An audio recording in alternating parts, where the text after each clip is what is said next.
Entrepreneurs, 70% of all businesses never make it to the second generation. So Dennis had a plan in his head. It hurt him. Dennis started his company years ago. He grew up from 0 to 10 million in revenue. It was profitable. 28 employees depended on him for their livelihood. His company plays a significant role in the community using local vendors.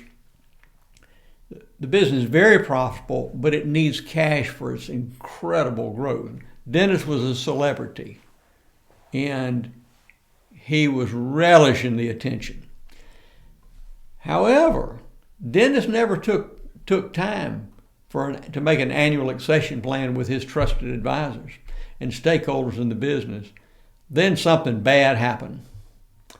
In need of cash, he turned to an investor for a short-term solution that results in a long-term problem. In the end, Dennis finds himself working for someone else in his own business that still has his name on it. By the way, I changed the names and the businesses to protect both the guilty and the innocent. Private equity investors do this all the time. You don't. Entrepreneurs fall for it when they haven't taken the time to plan for the future of the business with a team of stakeholders.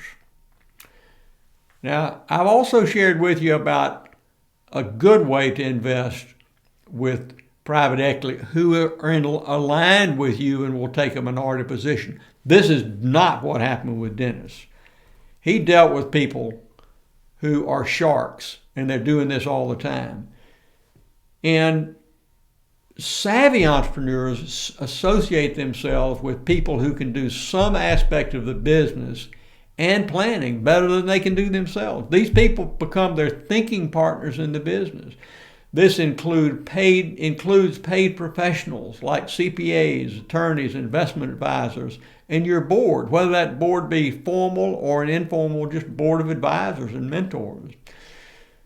You can expect to get what you pay for in these relationships. Good talent is expensive. Find an attorney adept in business planning. Find a CPA competent in valuation for your size and complexity business, and trust them. Repeat, pay them well and trust them in the areas that you're not competent. Imagine with me how it might have happened if Dennis had done things differently. Let's rewind 10 years.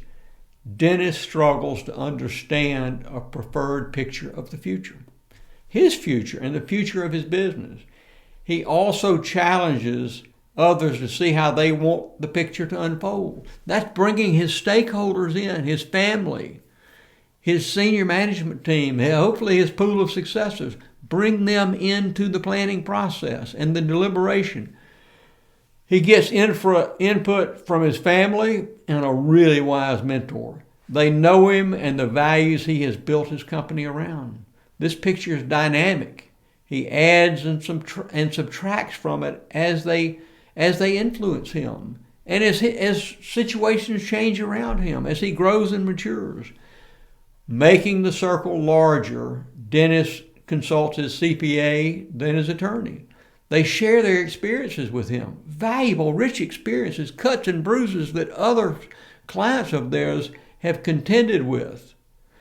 The picture continually changes as they give the accounting and legal expertise he does not have on his own, with a clearer and more informed picture of the future.